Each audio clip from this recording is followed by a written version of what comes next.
교재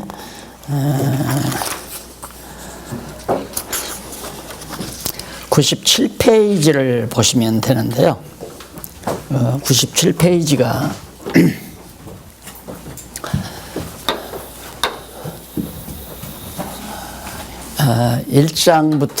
창세기 1장부터 36장까지 이게 바로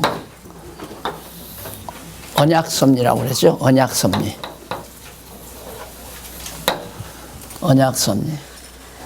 네, 이게 이제 무슨 바로 하나님께서 자손,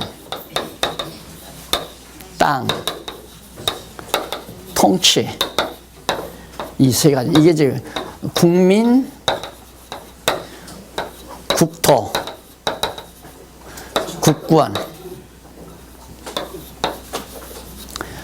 예, 결국은 하나님의 섭리가 자손, 땅, 통치 이 세 가지를 아담에게 실체적으로 언약하시고 노아와 아브라함에게 모형적으로 언약을 하셨죠. 그리고 그 아브라함에게 했던 그 3대 언약을 그대로 역사 섭리를 통해서 이루어가는 과정입니다. 그래서 오늘은 37장에서부터 민수기 30장까지가 바로 이 자손 국민 언약, 자손 언약, 성취 섭리를 자손 언약을 이루어 주시는 섭리가 바로 창세기 37장에서부터 민수기 30장까지의 내용인데 그 가운데 우리가 지난번 살펴본 내용 중에 자손의 보호와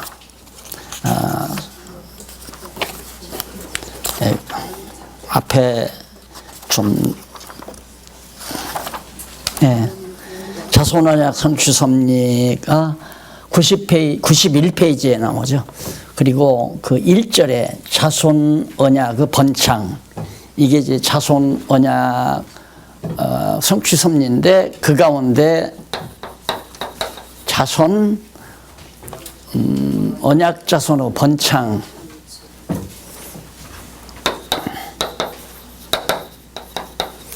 번창 장면이 바로 창세기 37장에서부터 출애굽기 18장 37장에서부터 출애굽기 18장까지예요. 자, 그러니까 하나님께서 이 세 가지를 언약하시고 언약대로 자손 언약을 성취해 주시는데 언약 성취를 위해서 자손이 번창하도록 하나님께서 섭리하셨다. 그것이 37장에서부터 출애굽기 18장까지 계시된 내용이다 하는 얘기입니다. 그래서 자손의 보호와 형통 장면이 37장에서부터 50장까지 창세기 지난번 다 끝났죠.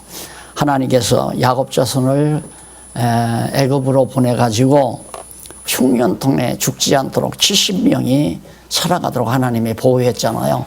그리고 보호했을 뿐만 아니라 굉장히 그 자손이 번창을 해요. 이것이 이제 출애굽기 18장까지 나오죠. 그런데 그 내용 가운데 바로 어떤 내용이 나오느냐면 출애굽기 1장에서부터 10장까지는 자손의 생육과 도전 장면이 나옵니다. 자손이 출애굽기에 보면 초기에 보면 이스라엘 자손이 자꾸 번창하잖아요. 그러니까 바로 왕이 이스라엘 히브리 민족이 번창하게 되면 나중에는 땅 다 뺏길 거 아니에요.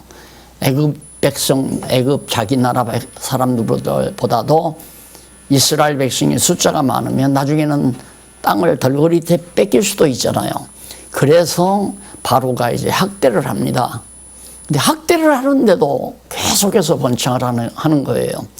그래서 극단의 조치를 하죠. 그게 뭐냐면 산파들에게 히브리 민족 이스라엘 자손이죠. 이스라엘 자손이 아이를 낳게 되면 남자아이는 무조건 다 죽도록 해라. 그렇게 명령을 내렸는데도 산파들이 그 가운데서 이제 살려내요, 또. 그래서 이제 그 과정이 정말 나타나는데 출애굽기 1장에서 2장에 보면 이제 말씀드린 대로 이스라엘 자손이 시련을 당해요. 그게 뭐냐면 출애굽기 1장에 바로가 이스라엘 자손들을 학대를 하죠. 아주 애굽에 거주한 자손이 생육이 매우 죽는다고 많아요. 생육하고 번성하는 계속해서. 그러니까 하나님께서 아브라함에게 앞에서 언약한 대로 너는 하늘의 별수와 바닷가의 모래알처럼 생육하고 번성한다 하고 언약하신 하나님이 생육하고 번성케 하신다. 여기서 이제 중요한 것은 보통 많은 주석가들이 이렇게 생각합니다. 하나님께서 생육하고 번성하라 명령을 했으니까 이스라엘 자손들은 절대 피임하지 말고 계속 자녀들을 낳아라. 이스라엘 백성들이 그렇게 자기 의지로 그렇게 낳아야 된다. 이런 식으로 생각을 한단 말입니다. 하나님은 명령을 했으니까 우리 인간은 그 명령대로 수행을 해야 된다. 편하게 살려고 산화제 안 해가지고 하나나 둘 낳아가지고 기르지 말고, 또 요즘에는 더 편하게 살려고 시집장가도 안 가고 저끼리만 살려고 자기들끼리만 결혼해도 애기들을 안 낳으려고 그러잖아요. 그렇게 하지 말고 열심으로 생육하고 번성하라 이런 식으로 생각한단 말입니다. 근데 그게 아니고 하나님이 생육하고 번성하라 하신 하나님의 말씀은 그대로 효능이 있어서 생육하고 번성하게까지 해요. 하라고 하시고 하게까지 하시고, 이게 이제 하나님의 언약 성취 과정입니다. 그래서 계속해서 생육이 번성하니까 애굽 세왕이 일어나서 이스라엘 자손을 더욱 학대를 하죠. 노동도 많이 시키고, 그다음 남자아이는 다 죽이라고 하고, 그 1장에 나오는 얘기예요. 그 다음 이제 2장에 넘어가 보면 생장한 모세의 도전입니다. 그 가운데서 이제 산파가 아이를 하나, 어머니가 아이를 하나 낳았는데 너무 잘생겼어요. 그래서 그걸 안 죽이고 숨겨놨단 말입니다. 산파가 또 살려주고. 그래서 숨겨놨는데 아기가 자꾸 울잖아요. 그러니까 들통난단 말입니다. 계속 순방을 도는데 아기 우는 소리 났다가는 들통나면 죽잖아요. 그러니까 할 수 없이 모세의 아기를 이제 바구니를 만들어서 갈대상자에다 넣어서 하숫가에다 버렸다고 그랬잖아요. 그래서 그걸 애굽의 공주가 그 사실을 발견해 가지고 보니까 너무 잘생기고 이쁘게 생겼으니까 그 모세의 아기를 데리고 왕궁으로 가서 기르게 돼요. 그것이 바로 이스라엘 민족을 구원하는 하나의 영도자로서 하나님이 쓰시기 위한 거죠. 그러니까 하나님은 당신의 계획대로 다 준비해서 때가 되면 그렇게 해가도록 하나하나 다 이루어 가신다. 이런 사실을 이제 성경을 통해서 잘 볼 수가 있죠. 그래서 이제 모세가 구출이 되고, 그 다음 결국은 하나님께서 2장 11절로 25절에 보면 도망쳐서 광야로 모세가 가죠. 모세가 꽤 성장을 했잖아요. 했는데 한번 하루는 나가보니까 같은 이스라엘 민족끼리 싸워요. 그래서 이제 민족끼리 싸우는 게 아니라 민족끼리 싸운단 말이다. 왜 싸우느냐, 싸우지 말라고 말렸어요. 그런데 한 번은 또 정말 그 애굽 사람들이 이스라엘 백성들을 너무 곤욕을 치르고 또 정말 그 애굽인들이 이스라엘 백성들을 괴롭히니까 모세가 그걸 보고 애국심에, 동족심에 불타가지고 애굽 사람을 쳐서 죽여버렸어요. 그리고 이제 묻어버렸단 말입니다. 근데 그게 들통나게 생겼으니까 모세가 광야로 도망가잖아요. 그 사건이 바로 25절까지 나와요. 모세가 도망친 사건이. 그렇게 해서 모세를 하나님께서는 그 고통 중에 광야에서 연단을 시킵니다. 무슨 연단이냐면 이스라엘 민족을 광야에서 40년 동안 이끌면서 영도자로, 지도자로 살아갈 수 있는 훈련을 하나님이 시키는 거죠. 그러니까 하나님은 쓸데없는 일을 안 시키잖아요. 그러니까 하나님께서는 당신이 쓰고자 하는 사람은 벌써 10년을 훈련시키든 20년을 훈련시키든 아야 한평생을 사실은 한평생 훈련시키는 거죠. 적재적소에 쓰시려고.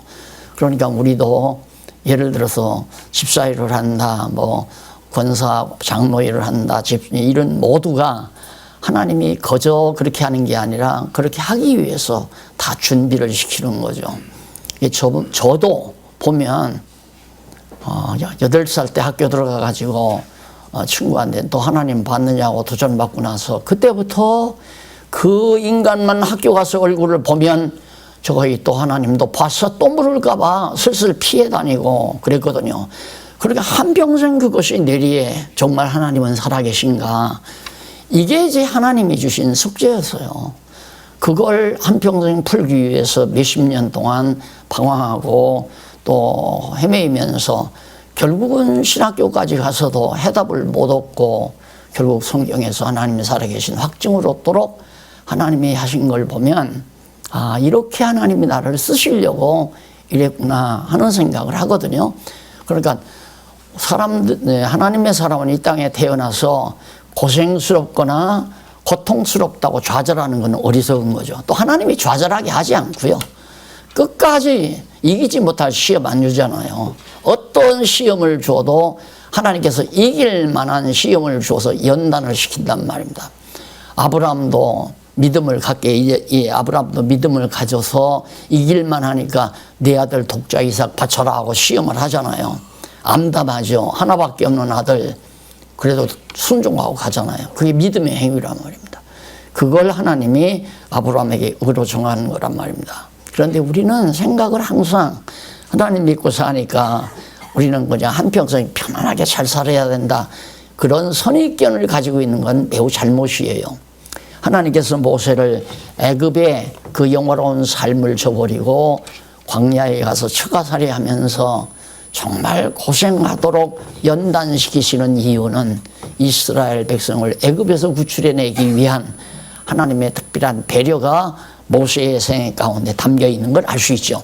그러자 출애굽기 3장 4절에 보면 거기 한쪽 가로 2번 바로의 도전 준비가 이루어집니다. 바로에게 도전할 수 있도록. 왜? 400년이 차면 애굽에서 이방 아브라함에게 너 내 자손이 400년 동안 이방 땅에 가서 종노릇 한다. 그럼 그 연도가 차면 하나님께서 애굽에서 구출해내야 되잖아요. 그 구출해내기 위해서는 애굽에서 400년 거의 고생을 했으니까 하나님께서 벌써 이제 자손이 번창하고 그 백성들로 하여금 애굽에 도전해서 애굽에서 해방받게 하시려는 준비가 3장 4장에 나와요. 그래서 모세를 하나님이 부르죠. 어디서? 광야에서 호렙산 가시던 불에서 부르잖아요. 그리고 소명 완수를 약속합니다. 너 분명히 내 백성 이스라엘을 애굽에서 구출해내라. 모세가 겁난 일 아닙니까? 살인죄를 짓고 망명을 떠나온 건데 애굽에 다시 들어갔다가는 저 인간이 과거에 우리 애굽 사람 쳐 죽인 사람이라는 정보가 밝혀진다면 모세는 그냥 가자마자 붙들려서 죽임을 당하고 말죠. 그러니까 모세는 겁이 나잖아요. 이 하나님이 그런 환경 도저히 인간적으로는 갈 수 없는 곳이에요. 여러분 바꿔놓고 생각해 보세요. 사람 죽이고 망명을 떠났는데 자기가 망명 떠난 지 얼마 안 됐단 말입니다. 얼마가 안 됐는데 모세가 정말 애굽에 들어가서 애굽 땅에 들어가서 백성들을 구출해낸다고 하는 것은 상상도 못하는 일이죠. 하나님은 그런데 그런 환경을 만들어가요. 왜? 사람으로는 도저히 불가능하다는 걸 깨닫게 하는 거예요. 내 능력으로 하는 게 아니다. 너는 못하겠지. 너는 두려워 못 가겠지. 너는 도저히 애굽에서 백성 못 구해내겠지. 내가 할 테니까 가라 이거예요. 그래서 성경을 이렇게 공부하면서 제가 연구하면서 늘 느끼는 것이 결국 하나님은 인간의 힘으로는 불가능할 정도까지 우리를 이끌어 간다. 그래서 사람으로는 도저히 불가능하다라고 할 그때가 바로 하나님이 일을 시작하시는 데다. 왜? 그래야 하나님의 전능성이 드러나는 거 아니에요. 그런데 우리는 우리 힘을 기르려고 하잖아요. 우리 힘을. 내가 힘을 길러놓고, 저도 그랬으니까요. 저도 뭔가 힘을 길러서 내가 노력해서 어떤 준비를 다 갖춰가지고 내가 이 일을 해야지. 이게 20대의 내 삶의 모습이었어요. 내가 정말 야망을 가지고 큰 일을 이룩해가지고 준비를 해서, 그게 뭐냐면 이 정말 전국에 성경을 가리키는 서당을 만들려면 돈이 있어야 되잖아요. 돈이 있어야 뿐만 아니라 서당 선생님들 생활비를 공급해 줘야 되잖아요. 그래서 이런 걸 다 준비하려고 20대에 23살부터 30살이 될 때까지, 30살이 다 될 때까지 그걸 위해서는 큰 산악농장을 준비해서 거기서 나오는 소득으로 전국 각지 마을마다 성경 서당 세워서 성경 가르치는 선생님들에게 그래도 먹을 거는 대줘야 되잖아요.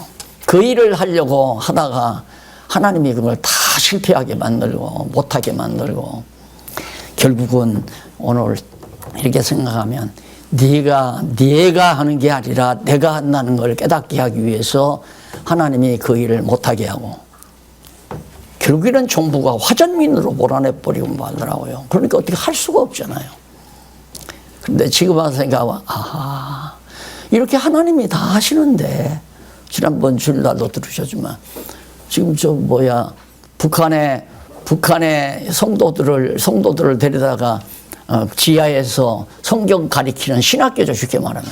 그런 신학교 선교사가 이번 주간에 찾아온다고 하는데, 이번 주간에 우리 교재를 가질러. 이게 누가 하는 겁니까? 하나님이 하시는 거 아니에요. 내가 갔다 온 것도 아니고, 이북에 가서 내가 몰래 숨어 들어가서 너 이리 와서 지하에서 성경 공부해라, 우리 교재가 좋으니까, 이거 안 했단 말입니다.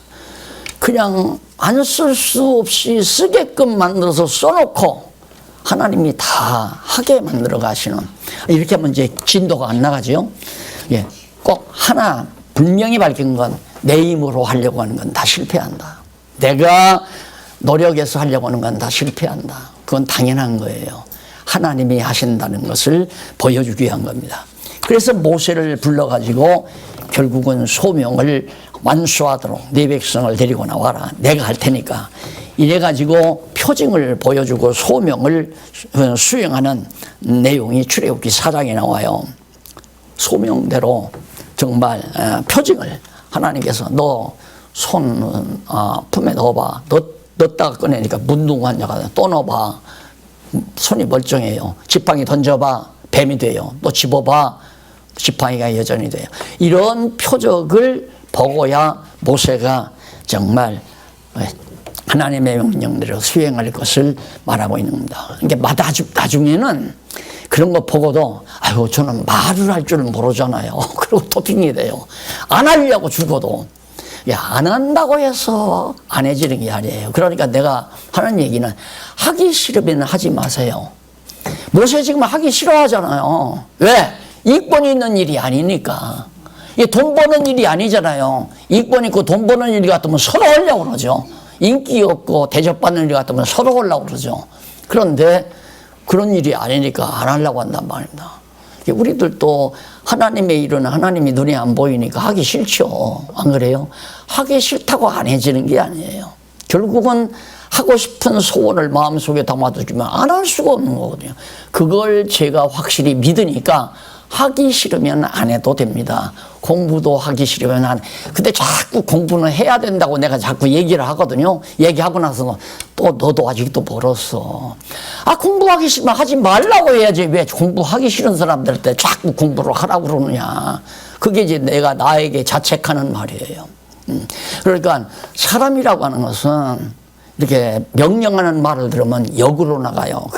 그게 타락성이란 말이에요, 인간이. 하라고만 하기 싫고, 먹으라면 먹기 싫고. 그런데 보통 식탁에 앉으면, 이게 주부들이, 아내들이 뭘 해놓고 이것도 먹으라고, 밥도 더 먹으라고 그러고. 그건 밥을 못 먹게 만드는 방법이에요. 이상하거든요. 그게 인간의 타락한 고약성이랍니다. 더 먹으라면 더 먹기 싫어요. 이거 맛있다고 하면 더 집기가 싫고. 이게 고약성이거든요. 그러니까 반대로 하기 싫으면 하지 마. 먹기 싫으면 먹지 말고 아기가 투정을 해요. 밥 가지고. 투정을 하는 아이에게 먹으라고 자꾸 가면 더 투정을 해요. 처음에는 밥상머리에서 투정하다가 먹으라고 자꾸 수저가 때밀고면 밥상에서 물러 앉아요. 그 다음에 더 자꾸 그러면 저 방구석에 앉아서 돌아앉아 있어. 그래, 먹기 싫으면 먹지 마. 그러면 이제 슬슬 다가오잖아요. 인간의 고학성이에요. 그러니까 모세가 하기 싫거든요. 하기 싫어요. 하기 싫다고 해서 안 한 게 아니잖아요. 결국은 모세를 통해서 하나님께서 왜? 정한 일이니까. 400년 만에 내 자손이 나와서 가나안 땅 정복한다고 아브라함에게 언약을 했는데 지금 400년이 다 돼가는데 모세가 이스라엘 백성을 구출 안 해내면 모세가 하나님의 명령을 거슬면 하나님의 뜻이 완전히 다 망가져 버리잖아요. 그러니까 하나님이 절대 안 한다고 해서 안 하게 하는 거. 해야 되는데 안 한다? 필요 없는 얘기예요. 그러니까 인간들의 야망이 전혀 필요 없다는 거죠. 사실은 꿈도 필요 없고 인간이 무슨 꿈을 꾼다는 것도 성경을 보고 아하 하나님의 뜻이 이렇게 되어간다는 걸 깨달으면 그건 꿈이 아니라 자기가 가지고 있는 이상이 아니라 믿음의 행위에 대한 소망이에요. 아 이건 하나님이 이렇게 반드시 해가겠구나 하는 소망을. 그러니까 과거에는 제가 내 능력으로 내 노력으로 전국에 성경 서당 만들어서 하려고 했던 것이 지금은 내 노력을 구가 아니라 하나님께서 정말 하나님의 귀한 말씀이 온 세계에 정말 전파되도록 땅 끝까지 전파되도록 역사하신다는 확실히 믿어지지 않아요. 믿어지고 그 일은 반드시 이루어지고. 그래서 모세가 결국 정말 하나님의 명령 소명에 순종하게 되죠. 그리고 한쪽 가로 3번 바로의 도전 시행입니다. 바로한테 모세가 이제 도전해요. 5장에서 10장까지죠.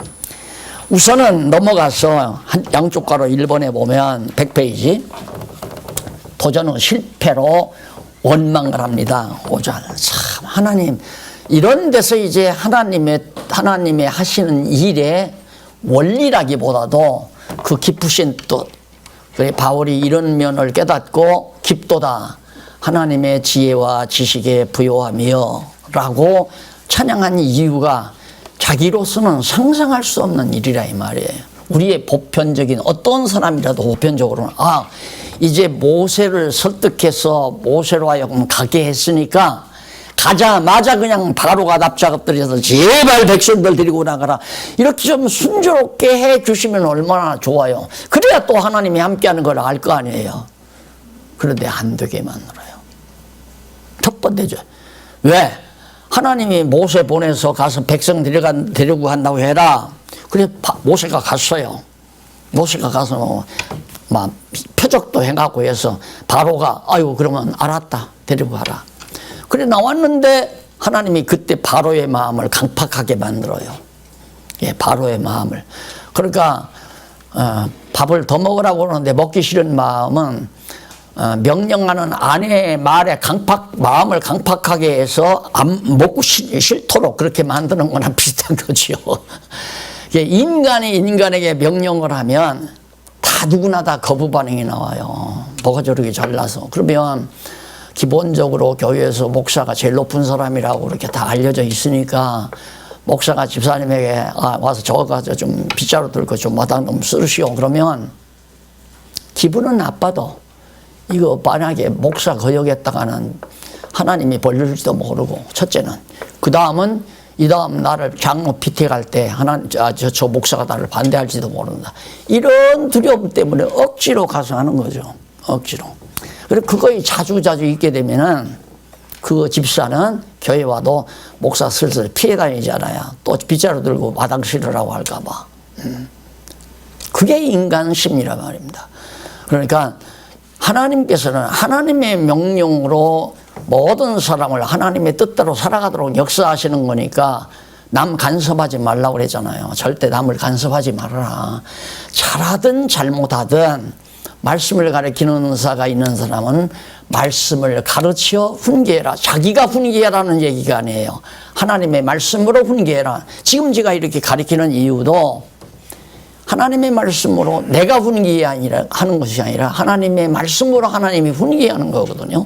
그걸 내가 전달하는 것뿐이란 말입니다. 그러니까 하기 싫으면 하지 말란 말은 성경에 하나님이 다 하게 하신다는 말을 극한적인 방법으로 역설적인 방법으로 가르쳐 드리는 거죠. 내가 하기 싫다고 해서 안 해지는 것도 아니고, 내가 하고 싶다고 해서 꼭 되는 것도 아니고, 내가 하고 싶은 것도 내 욕심으로 하고자 하면 안 되는 거고, 내가 하기 싫은 것도 내 육신의 소욕 때문에 하기 싫은 건 그건 필요 없는 거예요. 어차피 하나님의 뜻대로 되게 돼 있다 이 말이에요. 요즘 우리 박공기 교수님이 새해에는 절대 지방교회 안 간다고 가서 선언한다고 그래요. 그래서 제가 지금 가만히 두고 보려고 그래요. 안 가나. 사실 괴롭죠. 안 그래요? 매주 성도님들하고 함께 식사도 하고 싶고 같이 앉아서 찬양도 하고 싶고 그러는데 여기서 오라 저기서 오라니까 포항 갔다 순천 갔다 부산 갔다 뭐 여기 지혜로운 교회 갔다 하려니까 성도들 얼굴 제대로 권사님들 장로님들 얼굴 제대로 볼 수도 없고 식사 한번 같이 앉아서 따뜻하게 담소하며 먹을 수도 없고 안 그래요? 그러니까 가기 싫죠. 근데 하나님께서 안 보내. 그래서 난 그런 생각을 해요. 아, 하나님께서 우리 박 교수님에게 그런 마음을 주는 것은 새해부터는 우리 장안중학교의 경건의 시간을 주로 경건의 시간 강론을 우리 박 교수님에게 맡기려고 그러나 해서 그렇게 된다면 내가 박 교수님이 할 수 있도록 하고 나는 신입부나 좀 맡았으면 좋겠다 이런 생각을 지금 하고는 있어요. 그런데 이것이 단정적인 것이 아니라 하나님이 하게 하시면 그렇게 한다 그 말이에요. 하게 하시면. 그러니까 우리가 내 생각대로 나 귀찮으니까 안 갈래 뭐 내게 좋으니까 갈래 내가 좋다고 해서 막 거기서 많이 대접을 하고 막 융성을 하게 하면 또 가고 싶을지도 모르잖아요. 그건 또 내가 대접받기 위해서 가는 거니까 그렇다고 해서 가지는 것도 아니란 말입니다. 그러니까 우리 김 장로님 말씀한 대로 되는 대로 합시다. 그게 그렇게 명답이에요. 되는 대로 합시다. 하나님께서 그때그때 어떤 마음을 줘서 하게 하실지 모르는 거니까. 그래서 결국은 하나님께서 모세의 요구를 바로 왕으로 하여금 거역하도록 강팍한 마음을 하나님이 주신다. 모세로 하여금 바로에게 가게 만드시고 바로가 일단 모세에게는 승낙했다가 또 강팍한 마음을 바로에게 주어서 모세의 말을 거역하게 하고 왜? 그것이 하나님을 가리키는 하나님을 여호와로 가르치는 중요한 학습 과정이라고 합니다. 실습 과정. 그러니까 될 것 같다가 안 되고 될 것 같다가 안 되고 될 것 같다 해서 뭔가 될 것 같으면 자기 열심으로 열심히 욕심으로 일을 하죠. 그것도 어리석은 거예요. 그냥 되든 안 되든 난 상관없다. 하나님이 하게 하시면 하고 되고 안 되는 건 하나님의 소관에 달려있는 거니까 내게 주신 은사대로 할 수 있는 환경이 있으면 하면 끝나는 거고. 그래서 제가 나는 가르치는 은사 받았으니까 연구해서 쓰고 가르치는 은사 받았으니까 그 은사대로 쓰고 가르치면 끝난다. 그 다음 그 열매가 맺고 안 믿는 건 하나님 관계가 없다 이 말이에요. 내가 그건 왜 하나님이 하시는 일이니까. 이런 데서 다 배운 진리예요. 이런 데서 하나님이 이렇게 해서 인간의 열심 다 포기하게 만들고 하나님의 열심으로 일하게 만드시는, 그래서 여호와 하나님 경외하기를 배우게 만드시는, 이게 모세 아니면 이스라엘 백성 구출 못해서가 아니에요. 모세로 하여금 여호와 하나님을 경외케 만들어 가시는 학습 과정이 실습으로 그렇게 광야 생활을 미리 준비케 하고 준비된 대로 백성과 함께 광야 생활을 40년 동안 보내게 하시는 하나님의 섭리를 우리가 볼 수 있잖아요. 그러니까 결국 모든 범사가 하나님의 주권적인 능력 여하에서 이루어진다는 것. 그래, 나는 말할 줄 모른다고 자꾸만 핑계대니까 네 동생 아론이 있잖아. 네 형인가? 형 아론이 있지 않느냐. 그러면서 서령 형 동생이 틀렸더라도 그냥 들어둬요. 그렇게 그런 것이 그렇게 중요한 건 아니니까. 자, 그렇게 해서 결국 모세가 할 수 없이 이제 간 거 아니에요. 그런데 그걸 실패로 돌아가게 한다 이 말입니다. 하나님께서. 그래서 결국 어떻게 9재앙으로 도전을 하게. 이것이 이제 계속 애굽 땅에 재앙을 내리게 하는 방법이에요. 그러니까 모세는 실패한 것 같지만은 하나님은 애굽에 지금 계속해서 공격하는 거죠. 안 그래요? 계속해서. 만약에 처음 가자마자 바로가 그냥 허락을 했다면 애굽의 장자들이 죽지 않았을 거고 애굽의 메뚜기 재앙이나 우박 재앙 같은 것들이 없었을 거예요.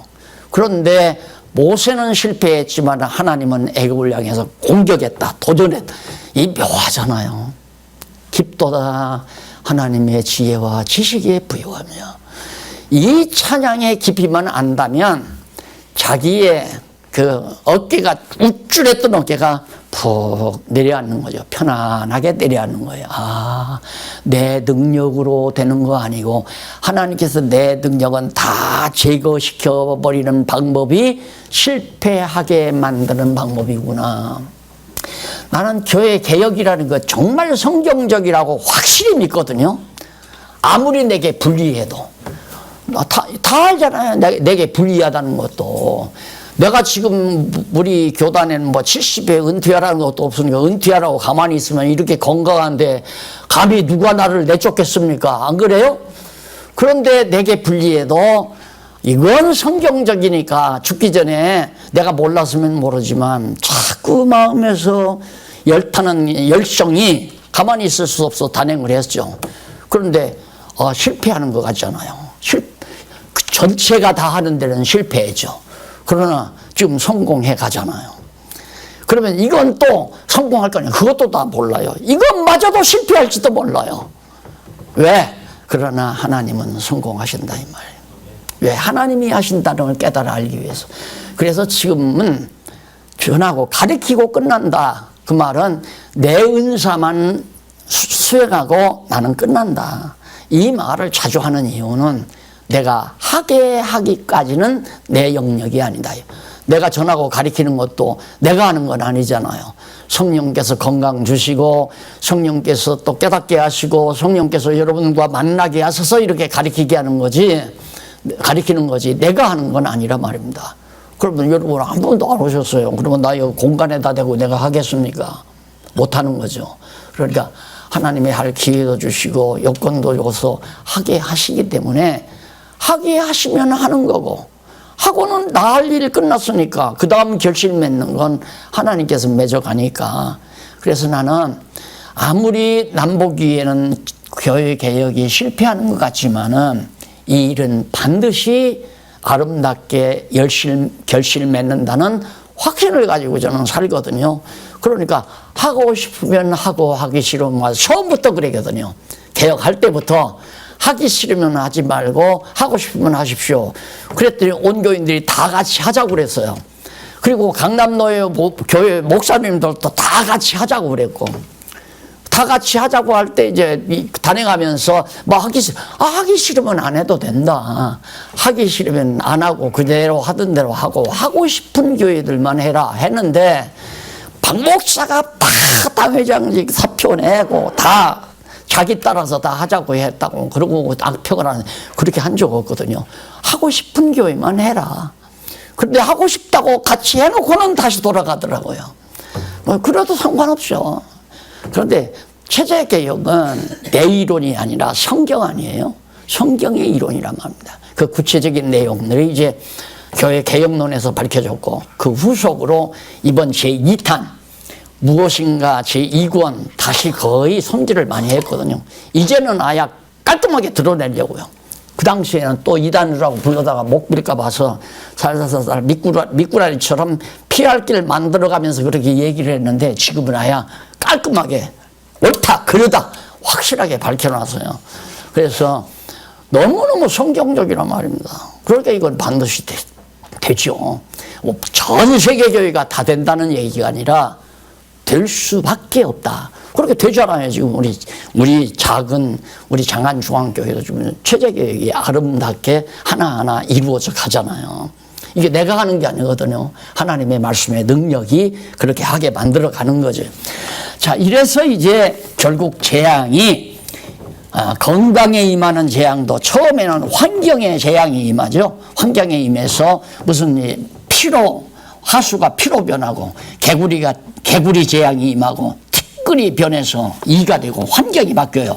그 다음 건강에 임하는 것, 그럼 뭐가 파리를 애굽 전역에 있게 해가지고 정말 비위생적이고 또 악질로 애굽의 생축만 죽이고 독종이 애굽 사람의 짐승에게 발해도 바로가 여전히 점점 이제 재앙이 강해도 점점 바로는 더 강팍해요. 그래서 망하게 하시는 하나님의 방법, 강팍한 농도가 10%밖에 안 되는데 20%, 30%, 40%, 50% 점점 올라가죠. 그래서 여러분, 잘못된 것이 점점 강팍해지는 것은 망할 징조라는 거 확실히 깨달으면 돼요. 근데 강팍하다가 더 가지 아니하고 점점 순리적으로 강팍함이 사라지는 건 하나님께서 돌이키게 하는구나 라는 걸 깨달으면 돼요. 그러니까 택한 백성은 아주 멸망할 때, 지옥 갈 때까지 강팍해지지는 않아요. 그러나 택한 백성은 지옥 갈 때까지 강팍해지지는 않지만 50%, 70%까지도 강팍할 수 있어요. 지옥 가기 직전까지도 강팍할 수 있어요. 그러나 결국은 하나님께서 돌이킨다. 그러니까 바로왕 보세요. 애굽은 바로왕은 멸망자식이니까 멸망 당할 때까지 장자가 다 망하고 애국 군대들이 홍해 바다에서 죽을 때까지 결국 강팍해지잖아요. 그러니까 잘못된 사람들이, 어리석은 사람들이 강팍해지는 것에 대해서 점점 강팍해진다고, 나도 점점 화가 치밀고 나도 점점 거기에 너는 네가 강팍해, 나도 강팍하다, 내 주먹이 세냐 내 주먹이 세다. 이건 똑같은 인간이에요. 똑같은 인간. 그래서 손뼉을 마주쳐야 소리 난다고 그러죠. 그러니까 하나님의 택한 백성들은 대적이 강팍하다고 해서 같이 강팍한 게 아니에요. 도리어 그걸 보고 더 강팍해지는, 하나님의 징벌이 더 강해지든, 아니면 마지막 최종 멸망을 위한 징벌이 강해지든, 아니면 더 채찍이 굵어지겠다. 얄짱얄짱한 해초리로 때리다가 막대기로 따다가 몽둥이로 때리다가 그 다음 소망치가 들어가는 거죠. 그건 이제 멸망 들어가는 거 아니에요. 강팍해질수록. 그러니까 그걸 알면 볼 수 있죠. 사람을.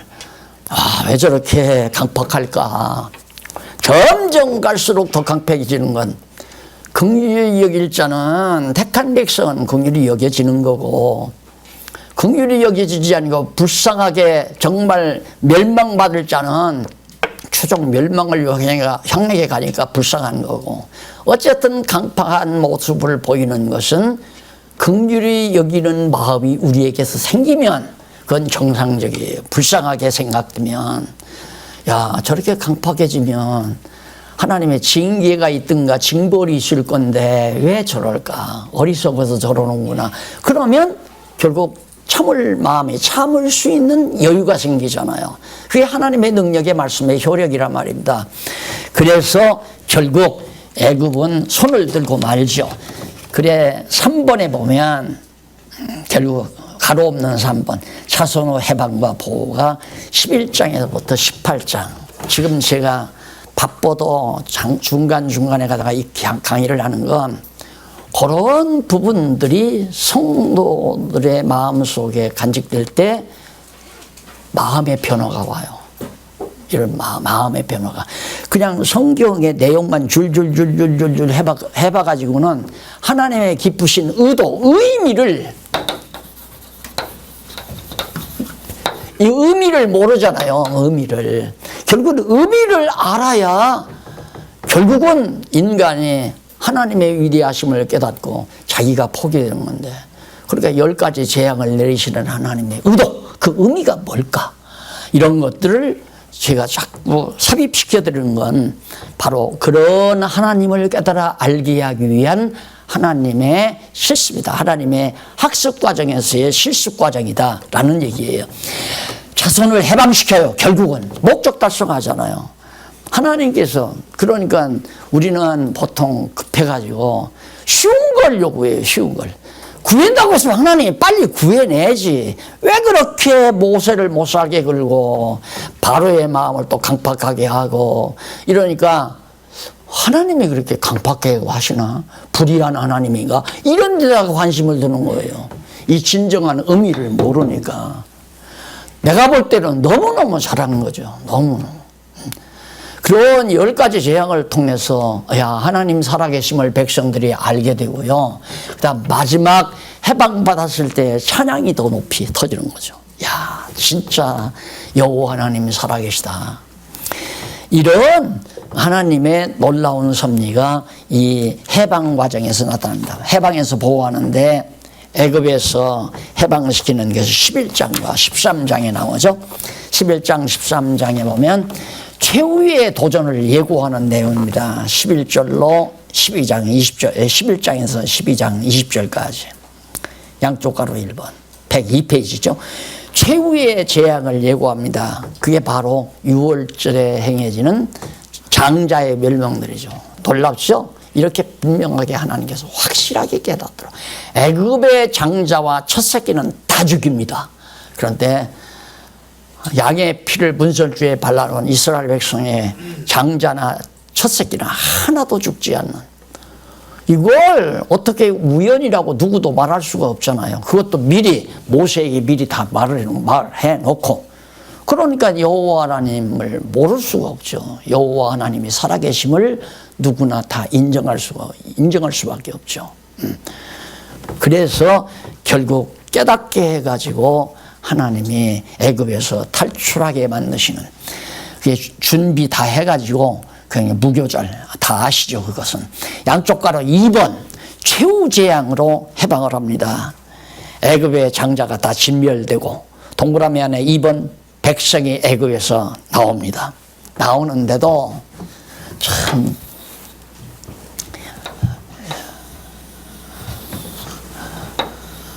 예를 들면 이게 이제 홍해바다예요. 홍해바다. 여기는 낮은 데예요. 그렇게 깊질 않아요. 깊질 않고 이리로 가면 돼요. 이리로 가면 홍해 안 거치고 간단 말입니다. 그런데 하나님께서 백성을 이끌어서 이런 홈진 데를 여기다가 다 데려다 놔요. 딱 도착해 보니까 앞에는 홍해바다고 뒤에서는 애국 군대가 추격해 와요. 이것이 하나님께서 하시는 능력을 보여주기 위한 실습 과정에서의 중요한 역사서입니다. 우리는 보통 생각하는, 하나님 왜 불기둥과 구름기둥을 인도하려면 이런 쪽으로 해서 쉽게 갈 수 있도록 하지, 무엇 때문에 건너갈 수 없는 홍해바다 앞을 딱 가리워 놓느냐. 나를 의지해라 이 말이죠. 나를 의지해라. 너 능력으로 안 돼. 그러니까 우리들이 이 세상 살면서 무슨 일이 내 생각대로 안 될 때 금방 얼마나 좋아서 여기서 탈출해야지 됐다 하고 가는데 웬걸 하나님이 딱 막아놓는 것은 내 능력으로 안 돼. 날 의지해. 그러니까 모세가 거기서 원망하다시피 하니까 너 지팡이 손에 뭐냐 지팡이 너 홍해를 가리켜라. 홍해를 가리키라는데 홍해 막 열불만이 홍해를 쳤잖아요. 그 홍해가 쫙 갈라져가지고 결국 건너는 이 놀라운 역사를 통해서 전능의 하나님을 깨닫게 하시는 거죠. 그러니까 하나님께서 이런 역사 섭리를 통하여 전능하시고 신실하시고 주권자이며 영원하시고 자비하신 하나님을 가리키려는 거죠. 그러니까 이 섭리 속에는 이 하나님의 5대 속성이 다 잠입해 있어요. 전부가. 언약 애굽에서 나왔다. 해방시켰다. 400년 만에. 야, 신실하신 하나님입니다. 신실성. 하나님의 신실성이 드러나잖아요. 그리고 애굽을 설복시켜서 놓아주게 만든 건 하나님의 전능성이고, 그렇게 역사를 이끌어 가시는 거 보니 하나님의 주권성이고, 한 번 아브라함과 언약하신 하나님의 사랑은 변함없이, 그래서 자비성이고, 그 사랑은 영원하기 때문에 하나님의 영원성이 드러나고, 그래서 이런 하나님의 역사 섭리가 모두가 다 하나님의 5대 속성이 다 스며져 있는, 나타나고 있는 섭리다.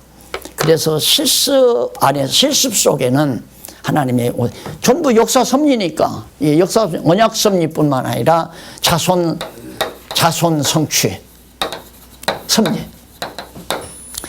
자손을, 여기 첫 번째 이 자손을 이루게 해주는 섭리니까 역사 섭리 아니에요. 그러니까 이 섭리 속에 5대 속성이 다 잠입되어 있다. 그러면 5대 속성이 드러나게 하려면, 전능성이 드러나게 하려면 이거 막아야 되겠죠? 또 전능성이 드러나게 하면 열재앙이 필요하죠? 안 그래요? 뜻없이, 의미 없이 하나님께서 그렇게 하시겠느냐 이 말이에요. 그런데 우리는 자꾸 자기 위주로 생각하니까 하나님이 왜 그러실까? 열받는 거야. 하나님이 왜 이래? 하나님이 왜 그러실까? 하나님 편으로 생각하면서 왜 그러실까 하고 해야 지혜가 열릴 거 아니에요. 안 그래요? 자기 불만해서 하나님 왜 이러십니까 하면 지혜가 무뎌져요. 같은 왜라고 하는 이 질문을 가지는 것도 내 중심이냐 하나님 중심이냐에 따라서 달라진단 말이에요. 나 중심이면 지혜, 하나님 죄송해요. 하나님 중심이면, 나 중심이면 미련, 어리석음, 미련해지는 거죠. 왜 하나님 원망한다는 건 자기 중심 아니에요. 홍해바다 안 갈라진다고 원망하면 되겠느냐 이 말이에요. 모세가 원망했잖아요. 또 백성들도 막 여기다가 우리를 매장지 삼으려고 데려왔느냐, 배국 군대들이 말 타고 막 추격해 오는데 환경이 맞잖아요. 그것은 하나님께서 지금 기가 막힌 계획이 있고 뜻이 있어서 그렇게 한 것이니까, 하나님 지금 우리가 이런 환경에 있습니다. 하나님이여 당신 전능하시니까 전능하신 능력을 들어서 우리를 구원하소서 하고 하나님께 전폭 의지하는 마음이 있는 것이 아니라, 하나님 왜 이러셔? 너 아브라함아 네 독자 이삭 갖다 바쳐라. 에? 하나님 왜 이러셔요 지금? 에? 이러면 안 되잖아요. 지금 여러분 편안하게 식사 생활해가고 살잖아요. 그런데 노후자금 준비해 놓은 것이 하루아침에 다 날아가 버렸어요. 엎드려 하나님 왜 이러세요? 나는 이해가 안 간다 이 말이에요. 그러면 안 되죠. 하나님 왜 이러실까? 하나님 중심에서 하나님이 왜 이러실까? 그래서 원로 목사가 이유도 없이 교회에서 다 쫓겨났어. 그럼 하나님 왜 이러셔? 그러고 그러던가 안 그러면 내 이놈 선배도 몰라봐 하고 대들면 또 말할 것 없이 미련하죠. 하나님이 왜 이러실까? 그러면 지혜가 점점 열리잖아요. 이런 얘기하면 진도가 안 나가요. 이거 어느 정도 끝내야지. 여기서 다 성경 강론하자면 매년 해야 되니까 핵심만 잠깐 짚어드리고 갈게요. 홍해에서 결국은 승리하잖아요. 홍해바다가 쫙 갈라져서 하나님의 능력이 드러나죠. 홍해를 통과해서의 14장, 홍해에서의 승리 14장, 15장 승리를 해요. 쫓기는 백성이 원망하고 계속 쫓겨가는 백성이 이제 원망하는 이스라엘 백성을 위로해서 권면하고서 이제 홍해를 기적적으로 나타내서 구원하니까 백성들이 그때야 찬양을 하죠. 15장 1절로 21절까지 한쪽 가로 양쪽 가로 2번에 나오죠. 이것이 하나님께서 자기 백성을 창조하신 지으신 목적이 뭐냐? 하나님을 찬송케 하려 하십니다. 여호와를 찬송케 하려고 하나님이 자기 백성을 지었다. 우리를 창조하신 목적이 우리로 하여금 하나님 여호와를 찬양케 하시려고 우리를 창조해 놓으셨다. 자, 이것이 목적이라면 에베소서도 나오잖아요. 창세전에 다 작정하셔서 우리를 다 이렇게 자기 백성 삼으셨다. 왜? 은혜의 영광을 찬송케 하려고. 왜 무엇 때문에 이스라엘 백성 400년 고생시키고 열재앙 통해서 정말 사람 애간장 다 녹이고 이 광야 여기에서 정말 이 어려움을 주고 왜 이러셨을까? 우리로 하여금 찬송케 하려고, 여호와의 전능하심을 찬송케 하려고. 아마 이렇게 안 했으면 백성들이 야 모세 너 진짜 위대하다, 모세를 신천은 받들고 모세를 찬양하고 난리였을 거예요. 그래서 오죽하면 제가 가게 끝나고 박수 치지 말라고 그러잖아요. 박수 치지 말라. 박수 치는 것도 결국 목사 찬양하는 거거든요. 결국은 이런 자리에서 목사 찬양하는 게 아니에요. 다만 무슨 축구 경기를 했다든가 팔씨름을 했다든가 해서 이기거들랑 박경기도 잘했다고 박수 치는 거야. 그거 뭐 상대적으로 있을 수 있는 거지만 하나님의 일을 해가는 데 있어서 잘했다고 박수 치는 건 날 찬양하는 거죠. 안 그래? 그러면 내가 유익한 게 아니라 내가 미련하면 내가 손해가 나요. 자꾸 교만해지니까 잘난 척하고. 사람이 자기가 잘났다고 생각하면 남을 지배하고 싶어 해요. 남을 다스리고 싶어 하고. 그러면 점점 교회에서 내가 제일 높은 사람, 내 말은 누구나가 다 들어야 하는 사람, 이렇게 내가 마음이 굳어져 버리면 나도 타락하고 또 나와 함께 신앙생활하는 성도들도 고통스러워지고. 그거 있을 수 없는 얘기거든요. 누구나 마찬가지예요. 뭐 저 돈 좀 벌고 옷이라도 좀 깨끗이 입으면 어쩐지 어깨라도 한번 출석되고 싶은 것이 인간의 심정이고, 신발만 하나 새 거 신어도 어쩐지 가볍잖아요, 발걸음이. 그게 인간인데 정말 인간 조심해야 돼요. 하나님을 잊어버리는 순간 자기 자리 빼앗긴다니까. 누가 완장 하나 채주면 굉장한 걸로 알고 착각하고.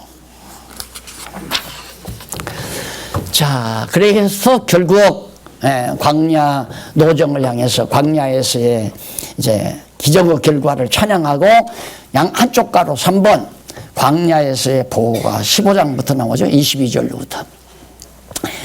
밑에 양쪽 가로 1번 보면 광야에서의 노정을 인도합니다. 보세요.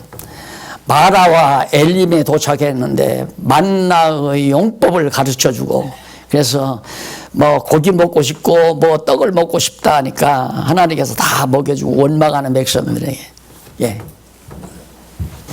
건너가서 여기서 찬양, 여기에서 찬양, 여기서 마라에서 원망과 찬양은 극대극이에요. 원망. 원망하는 건 벌써 하나님 모르니까, 하나님에 대해서 잘 아직 모르니까 원망하는 거거든요. 자, 먹을 것도 없고 목이 마르다. 그러면 아이고 목말라 죽일 테면 죽이고 먹이겠으면 먹이십시오 하고 있어야 되는데 그게 안 되잖아요, 인간은. 원망하고 하나님을 원망하고 찬양을 잊어버리고 하니까 또 하나님께서 여기서 먹을 걸 주고 물을 마시게 하고, 그래 하나님 찬양하게 만들고.